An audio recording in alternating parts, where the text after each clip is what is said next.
مانگ کە ڕۆژی هەڵبژاردنە بەش بە حالی خۆم کە دەچن دەنج دەدەم داوا لە هەموو هاوڵاتیانش دەکەم کە بچن دەنگ بدەن بۆ سندوقی دەنگدان و داوا لە ئەندام پەرلەمانەکانش دەکەم کە دەچن بۆ پەرلەمان داکۆچی لە مافەکانی هەموو هاوڵاتیان بکەن.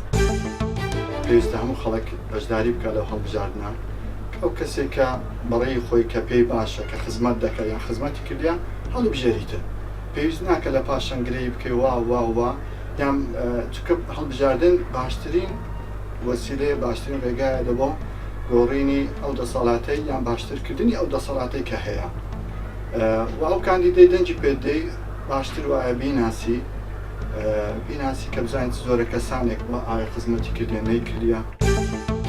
من وەک هاوڵاتیەکی ئەم شارە بڕیارمدا لە 30 ئەیلول بەشدار بم لە پرۆسەی دەنگدان بەو لیست و کاندیدەی کە شایستەیە هیوادارم جێی متمانەی هەموو کوردستان بێت. سوپاس.